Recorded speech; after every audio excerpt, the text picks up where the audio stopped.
Welcome to my world. Why don't you come on in? It won't be a sin if old Steve-O makes you grin.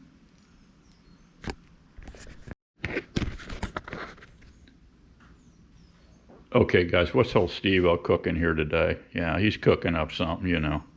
It's all cooking good, you know. What has he done? Oh, God, look what he's done. He's gotten into Miss Daisy's pantry. Look what he's come up with here. That ant stand that we did out there, I was just looking at it a few minutes ago, and it seems pretty stable, actually. Now, the wood that we have on there, of course, you saw we put a little sheet flashing this and that on there, right? So here's what I did. I snuck into Miss Daisy's pantry.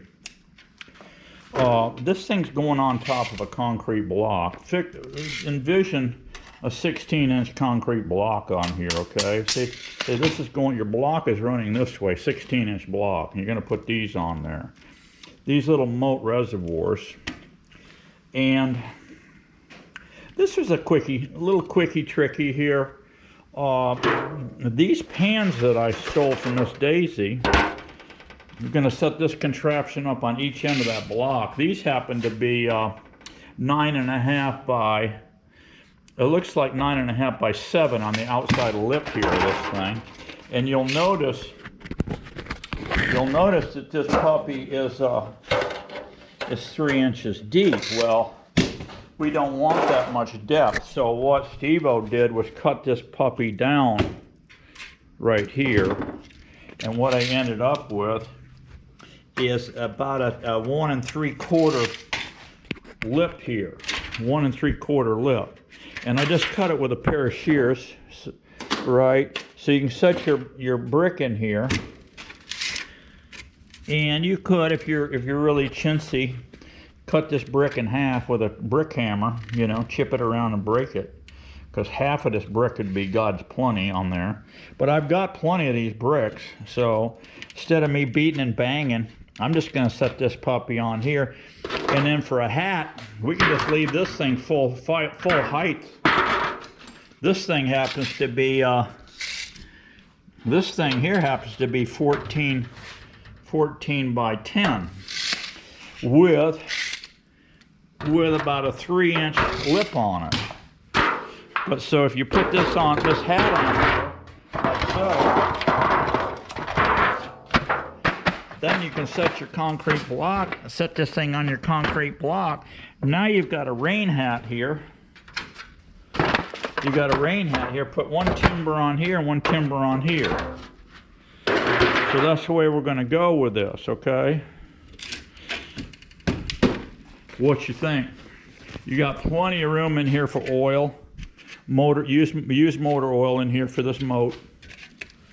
And we're going to set that up on another stand. I'm going to leave that one that's with the cat food cans on there right now. It seems to be doing fine. And as the wood breaks down or whatever, we'll probably go with something like this. They do make block flashings. They put it's a barrier, termite barrier. You put on concrete block, footer blocks, like for a shed or something.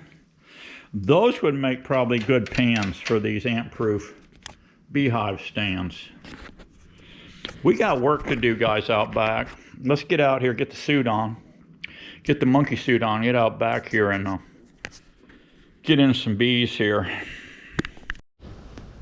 Alrighty, guys, I'm all suited up here, and this thing right here, it's loaded with resources, but there should be a virgin swimming around in here. It's really not. I'm going to salvage this box. What I'm trying to do here is just get this box and utilize this thing for a queen factory only. I was thought about building another one. I said, why do that? Because I'm only burning 10 cells at a time. I mean 15 cells at a time on grafting. So we'll use this one unit. We'll burn them. We'll set it up on a strong colony somewhere in this yard. I've got quite a few. We'll select a good laying queen and we'll put her in this rig right here. So anyway, I've got a box here we got our base unit with the feeder, see, and the closing gates on this side and one on the back side. All right, this is going to be our top portion right here. This will be our top portion. So you'll see I don't have a landing lip on here. All right, so that will be going on top of this base unit. That'll be as a kit right there. That and this base will be as our queen making factory. A queen cell making factory is what we're going to have here. So yeah, so anyway, these resources here off the top I'm pulling out. I'm just going to go, they're going to go on top of this box right here. And while I'm screwing around here, I'm going to level this unit here also. I'm going to slide it down and get the weight over here on this end. I'll just shove it on down here. The bees will find their home. And then I'll re-level it. And anyway, that's what we're going to do right now. And then when I'm ready for my next run of cells, we've got this one cooking around the corner here. There should be, hopefully, I can't pull those until Mother's Day. Mother's Day, I think, is our day on those. So that'll be 5 days. They should be capped. They'll be going in the incubator. Then I've got that colony right over there with the excluder on it that we set up. That'll be about the 5th day on that deal. And we'll go in there and see what kind of cells they got up top. And if everything looks good there, we'll go ahead and do a graft on that. So anyway, this is going to get set up as a queen factory. Once we get these other two, I'm going to pull the cells out of this one here, the one we're got right now, with our cloak board in it. And we're going to utilize that cloak board from now on this queen factory right around the corner, see. So that'll be our whole kit right there, our whole queen making kit right there. And because I don't like this scenario here with the bottom section not being fed. There's a queen down there and she could blow this thing out very easily and swarm on me. So this is not a good scenario. So what we'll always do on our queen factory is make sure that she's got an outside frame that's fairly, you know, wide open to where she can dump some eggs, and we can constantly harvest off of that. Because when you cram all these bees down in that bottom section, you better give her some room downstairs, okay? So we're getting our act together here on this thing, and just one queen factory is all we're going to need for my small operation to where we can continually crank out, you know, 15 cells at a time. Now, what I'll do after I crank out the 15 cells is reunite the colony. Just let them reunite, evaluate how much room she's got to lay in and stuff. Hey, and I'm done with it. We can put the queen factory to bed for a while until we want to burn another 15 copies, right? We'll set it back up. We'll come back over to another colony. We may come back to the same one. Find her, put her in the bottom, set it up. We'll transfer, all we need to do is just transfer combs over to the bottom section and combs to the top section. That's all we got to do. All right, let's get into this colony over here and get her done. Alrighty guys, I got the old girl all switched over, and she's in her new home. I'm going to level this up real quick and slide it back over there so they don't get all confused. Here's our queen factory, and there's this other portion that's going on top of it. And we got our complete deal right here, so we can start making queens very soon, right after these others come off. And I know there's a virgin in here. They're really laid back. There's a lot of resource in here. These bees are all laid back or calm. So there's a virgin in here swimming around. She just hasn't started laying yet. So anyway,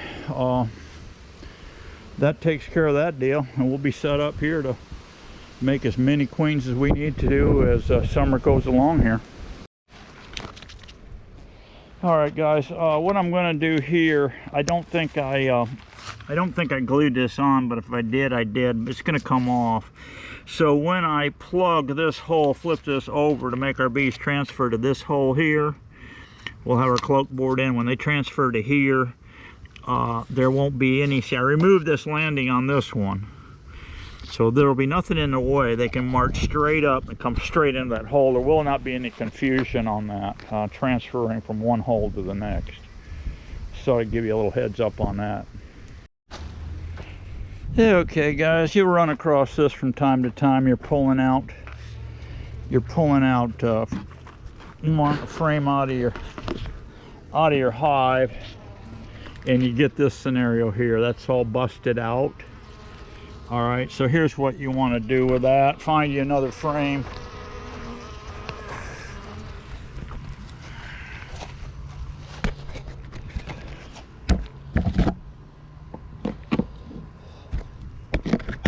Find yourself a frame here, like so. Take and just pop this right out of the frame.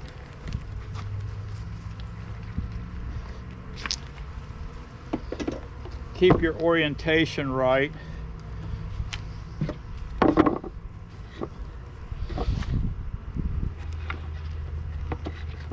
This is kind of the beauty of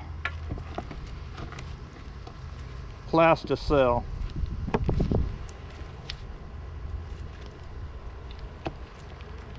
There you go. There you go.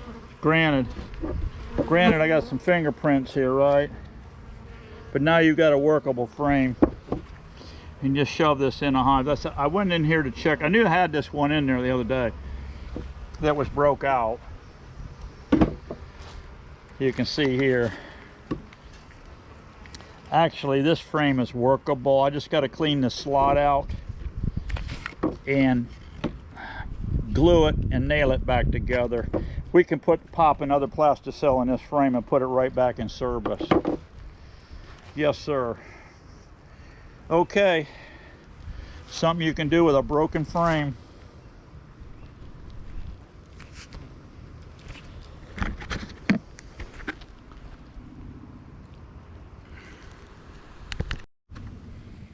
Hey, to be continued. See you soon, guys.